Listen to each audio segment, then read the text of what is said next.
Labas, šiandieną tau papasakosiu apie DJ pultą. 90% žmonių tikriausiai galvoja, kad yra sunku, nes labai daug visokių knopkyčių.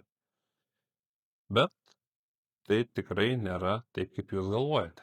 Todėl siūlau šiandieną išgirsti, pamatyti ir susipažinti, kaip reikia sumiksuoti tarpusavį du kūrinius.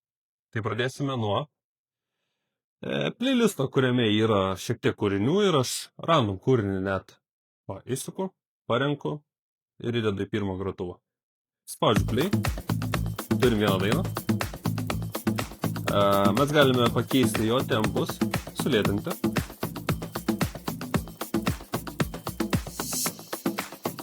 Pasirinkti galima savo tempą, tas, kuris tau labiau patinka. Kodėl ne? Galim padaryti 115. Ok.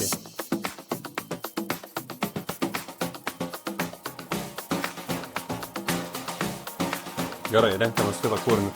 Lygiai taip pat. Ir du. Nuo ko pradėsim? Pasirenku abiejose pusėse, kad būtų po 115. Tai šitas pirmas takelis ir pirmas grotuvas groja 115 greičiu.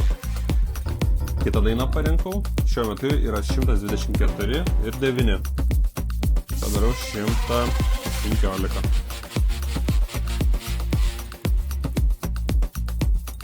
Tai pasidarė 115.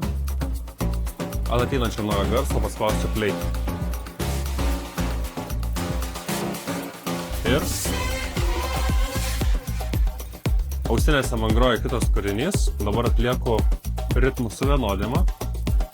Todėl suvedu raudonas vėliavėlės, kad žiūrėtų vieną į kitą vataivu. Kai tai atlieku, tai muzikos skamba taip lyg viena. Tuo metu nusuku žemus, vidurius ir aukštus.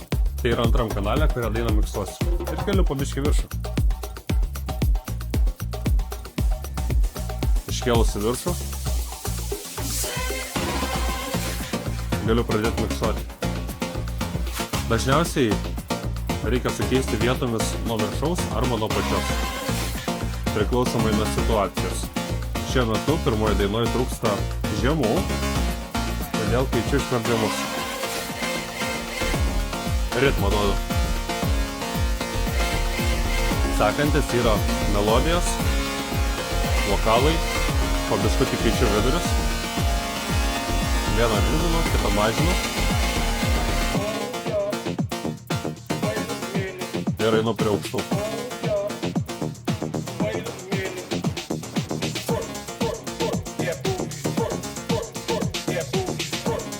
Po šitą dainą išeinu.